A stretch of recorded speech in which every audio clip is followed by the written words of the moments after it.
À l'époque de Dubuffet, comment on a commencé à définir l'art brut? C'est vrai que c'est toujours difficile. C'est difficile. Mais l'art brut, pour lui, c'était essentiellement des œuvres faites par des personnes qui n'avaient pas de formation artistique. Des personnes qui réalisaient des œuvres dans des conditions souvent d'isolement très fort. Donc les hôpitaux psychiatriques, les œuvres de personnes internées. Il a aussi beaucoup collecté d'œuvres d'autodidactes. Donc de personnes qui n'ont pas appris, oui, qui ne savaient rien de l'art. Qui ne savaient rien, mais puis pour une raison, peut-être, je sais pas, au moment d'un changement de vie, vont, pour différentes raisons, réaliser des œuvres, parfois dans leur jardin, des contextes comme ça un peu particuliers. Les médiums aussi fait partie de sa quête, de sa collecte. Mais au tout début, Dubuffet avait associé d'autres types d'œuvres, comme par exemple les dessins d'enfants. Oui. Mais après, il les a retirés.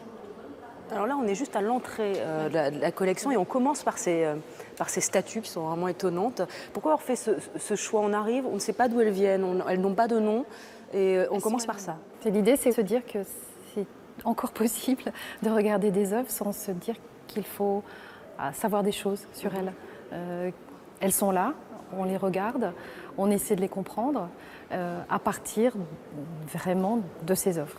Et donc là, c'est pour casser un petit peu peut-être des a priori que l'on pourrait avoir sur l'art en se disant il faut savoir pour regarder des œuvres. Là, non. Elles sont là pour nous.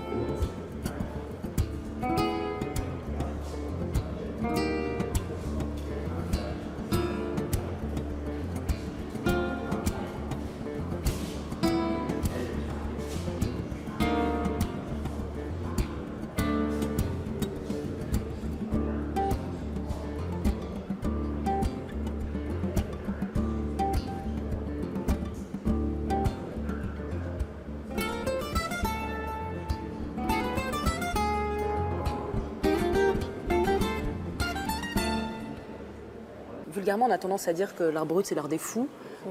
Rien à voir, là, c'est l'art des spirites, c'est ça? Oui, des personnes qui entendent des voix. Personnes qui entendent des voix. C'est ce qu'a entendu Augustin Lesage. Lesage, ce qui s'est passé dans sa vie, c'est en 1912. Il est dans la mine. Oui, il était mineur. Il était mineur, mineur de fond. Et au fond de la mine, il entend une voix qui lui dit qu'il doit devenir peintre.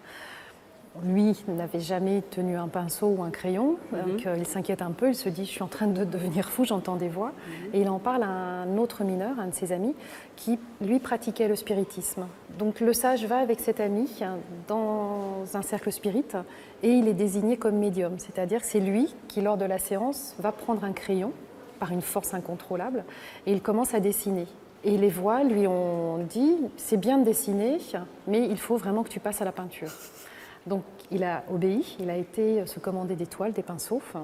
Et la toile qu'il commande, il fait une erreur, elle fait en fait 3 mètres sur 3, elle fait 9 mètres carrés.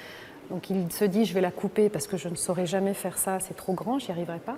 Et les voix lui disent non, tu ne dois pas couper la toile, tu dois la faire en entier. Et est-ce qu'il avait conscience quelque part de faire de l'art ou pas du tout? Je pense que très vite il a eu cette conscience puisqu'en fait il va signer ses toiles.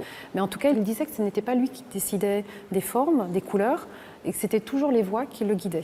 Et d'ailleurs, alors, il facturait ses toiles au prix du tarif horaire du mineur. Oui, c'est ce qu'il expliquait. Donc, parce qu'en fait, il était toujours mineur. Voilà. Donc il était peintre et mineur.